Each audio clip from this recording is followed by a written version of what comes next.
Mining కేసులో జైలుకు వెళ్లిన మాజీ మంత్రి కాకాణిపై కూటమి సర్కార్ మరింత దూకుడుతో వ్యవహరించబోతోందా? పాత కేసులు తిరుగుదోడి కాకాణిని ఉక్కిరిబిక్కిరి చేయబోతోందా? ఇప్పటికే 14 కేసుల్లో నిందితుడిగా ఉన్న కాకాణిని పూర్తి స్థాయిలో జైలుకే పరిమితం చేసే ప్రయత్నాల్లో ఉందా? కాకాణి అరెస్ట్ నేపథ్యంలో ప్రస్తుత ఎమ్మెల్యే మాజీ మంత్రి సోమిరెడ్డితో ఆయనకున్న రాజకీయ వైరం హాట్ టాపిక్ గా మారింది. ఇంతకీ కాకాణిపై ఉన్న కేసులేంటి? కూటమి సర్కార్ తీసుకోబోయే యాక్షన్ ఏంటి? Was the special focus.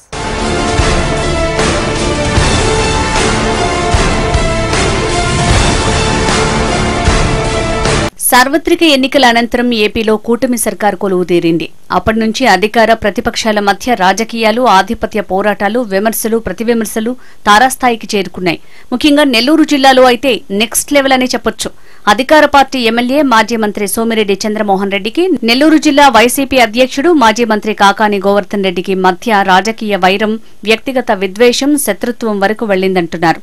Kakani Govardhan Reddy అధికారంలో ఉండగా అప్పట్లో ప్రతిపక్ష పార్టీ నేతగా ఉన్న సోమిరెడ్డిని లక్ష్యంగా చేసుకుని తీవ్రస్థాయిలో విమర్శనాస్త్రాలు సంధించేవారు. సోమిరెడ్డి కూడా తగ్గేదేలే అన్నట్టు రాష్ట్ర స్థాయిలో అధికార పార్టీపై విమర్శనాస్త్రాలు సంధించేవారు. వీరిద్దరి మధ్య తలెత్తిన రాజకీయ వైరం 10 ఏళ్ల పాటు పరస్పర శత్రువులకు సైతం మించిపోయిందంటారు రాజకీయ విశ్లేషకులు.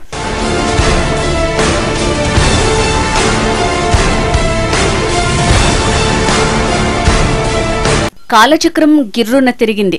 ఓడలు బండ్లు ఓడలైనట్లుగా దాదాపు 20 ఏళ్ల పాటు ప్రతిపక్షంలో ప్రజా ప్రాతినిధ్యానికి దూరంగా ఉన్న సోమిరెడ్డి మొన్నటి సార్వత్రిక ఎన్నికల్లో అనతి కాలంలోనే చిరకాల ప్రత్యర్థిగా ఉన్న కాకానిపై విజయ దుందుభి మోగించారు.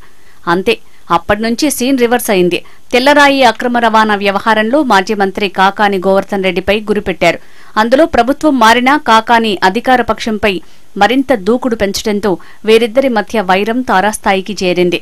అదే అదునుగా భావించిన సోమిరెడ్డికి వరదాపురం మైనింగ్ కేసు బ్రహ్మాస్త్రంలా దొరికింది. ప్రతిపక్షంలో ఉండగా ఈ మైనింగ్ వ్యవహారంపై పలు ఆందోళనలు చేసిన సోమిరెడ్డి అప్పటి ఆధారాలను అస్త్రంగా మలుచుకుని కాకానిపై గురిపెట్టారు.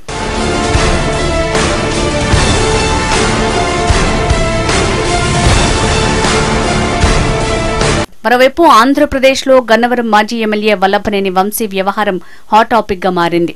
ఒక్క కేసులో లోపలికి వెళ్లిన ఆయన్ని తిరిగి బయటికి రానివ్వకుండా పోలీసులు వరుస కేసులు పెడుతున్నారు. పీటీ వారెంట్లు ఫైల్ చేస్తూ ఉక్కిరిబిక్కిరి చేస్తున్నారు. ఇదే పరిస్థితి, ఇదే సీన్ మాజీ మంత్రి కాకాని గోవర్ధన్ రెడ్డి వ్యవహారంలోనూ కనిపించేలా ఉందంటూ రాజకీయ పరిశీలకులు అంటున్నారు. పాత కొత్త కేసులన్నీ ఆయన మెడకు చుట్టుకోబోతున్నాయట. కాకాని ఎప్పుడెప్పుడు దొరుకుతాడా అని ఎదురుచూస్తున్న సర్వేపల్లి నియోజకవర్గం అధికార పార్టీ నేతలకు ఇది గుడ్ న్యూస్ గా ఉందట. మైన్స్ కేసులో మాజీ మంత్రి కాకాని గోవర్ధన్ రెడ్డికి 14 రోజుల పాటు రిమాండ్ విధించడం, ఆయన్ని నెల్లూరు జిల్లా సెంట్రల్ జైలుకి పంపడం చకచకా జరిగిపోయాయి. ఇప్పుడే అసలు రివెంజ్ కి తెరలేచిందంటూ టీడీపీ వర్గాల్లో చర్చ మొదలైందట. దాదాపు 14 కేసుల్లో ఉన్న కాకానిని ముందుగా పొదలకూరు మండలం రుస్తుం వైన్స్ కేసులో లోతుగా దర్యాప్తు చేసేందుకు కస్టడీకి ఇవ్వాలంటూ ఇప్పటికే పోలీసులు పిటిషన్ దాఖలు చేశారు. ఈ క్రమంలో ఆయన్ని పోలీసులు మరింత లోతుగా విచారించనున్నారు.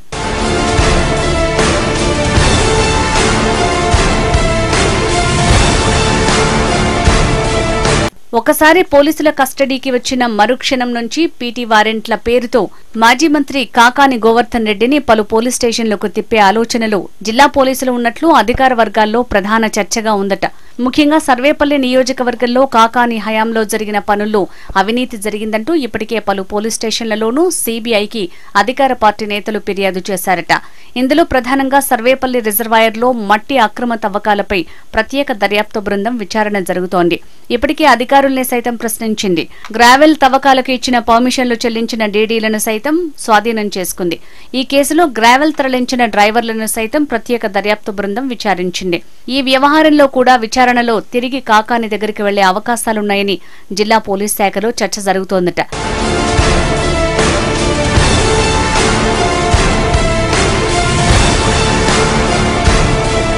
కాకానిపై వెళ్లిన ఫిర్యాదులు, పలు కేసుల వ్యవహారంలో ఇప్పటికే సిట్ అధికారి బాపట్ల డీఎస్పీ రామాంజనేయులు ఆధ్వర్యంలో 14 మందిని విచారించి వారి స్టేట్మెంట్లు సైతం రికార్డు చేసుకున్నారు. ఈ కేసులో మరింత వేగం పెంచి కాకాని గోవర్ధన్ రెడ్డిని విచారణకు పిలవాలన్న ఆలోచనలో కూడా పోలీసులు ఉన్నారట. ఇవి కాకుండా సుమారు 11 కేసుల్లో కాకాని ముద్దాయిగా ఉన్నారు. సర్వేపల్లి నియోజకవర్గంలోని దాదాపు అన్ని పోలీస్ స్టేషన్లలో ఆయనపై కేసులు ఉన్నాయి. కావలి పోలీస్ స్టేషన్లో కూడా ఆయనపై కేసులు నమోదయ్యాయి. వాటన్నింటినీ తిరగదోడి కాకానిని సాధ్యమైనంత వరకు జైల్లోనే మగ్గేలా వ్యూహాత్మక ప్రక్రియ జరుగుతోందన్న చర్చ కొనసాగుతోంది. మొత్తంగా కాకాని గోవర్ధన్ రెడ్డి పలు కేసులతో ఉక్కిరిబిక్కిరి అవటం ఖాయమనే ప్రచారం సింహపురి రాజకీయాల్లో హాట్ టాపిక్ గా మారింది.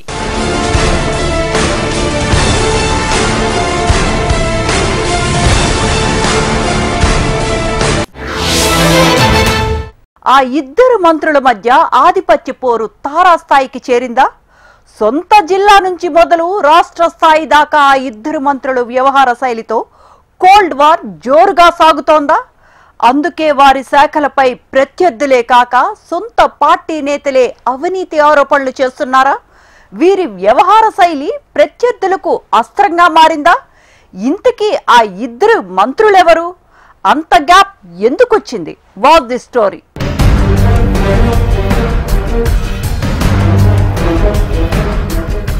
ఖమ్మం జిల్లా నుంచి ప్రాతినిధ్యం వహిస్తున్న డిప్యూటీ సీఎం ఆర్థిక శాఖ మంత్రి మల్లు భట్టి విక్రమార్క, రెవెన్యూ శాఖ మంత్రి పొంగులేటి శ్రీనివాసరెడ్డి మధ్య ఆధిపత్య పోరు తారాస్థాయికి చేరిందట.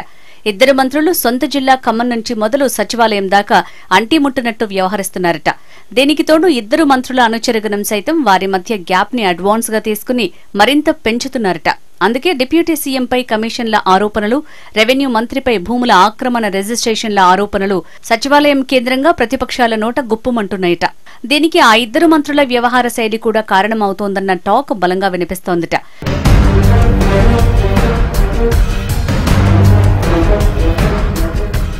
డిప్యూటీ సీఎంగా ఉన్న భట్టిపై ప్రతిపక్షాలతో పాటు మాజీ సీఎం కేసీఆర్ కూడా తీవ్రమైన అవినీతి ఆరోపణలు చేశారు.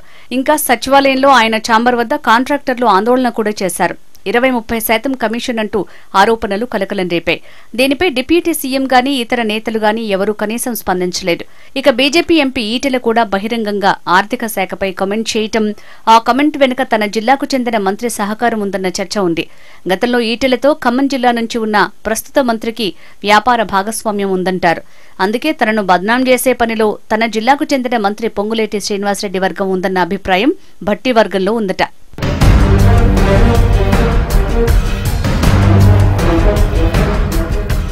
ఇక రెవెన్యూ శాఖ మంత్రి పొంగులేటికి సీఎం రేవంత్ తో సన్నిహిత సంబంధాలు ఉన్నాయి. కానీ డిప్యూటీ సీఎంతో అంతంత మాత్రమే సంబంధాలు ఉన్నాయన్న ప్రచారం లేకపోలేదు. దీనికి తోడు తనపై ప్రధానంగా వినిపిస్తున్న భూ ఆరోపణల విమర్శలపై కనీసం రెవెన్యూ మంత్రిగా పొంగులేటి ఎక్కడా ఎప్పుడూ స్పందించలేదు. కానీ దీని వెనుక తన జిల్లా నుంచే బద్నాం చేసే శక్తులు పనిచేస్తున్నాయన్న ప్రచారం జరుగుతోంది.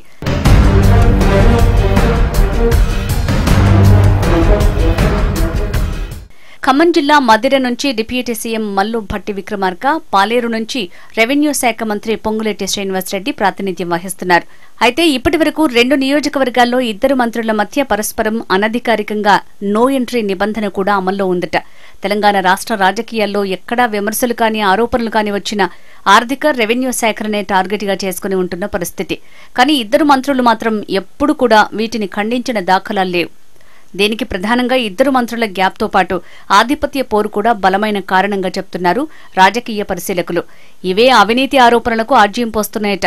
ఇకనైనా తమ మధ్య గ్యాప్ను తొలగించి ఇద్దరూ ఏకతాటిపైకొచ్చి కలిసిమెలిసి అభివృద్ధిలో పాలు పంచుకుంటారో లేక విపక్షాల ఆరోపణలకు ఛాన్స్ ఇస్తారు. చూడాలి మరి.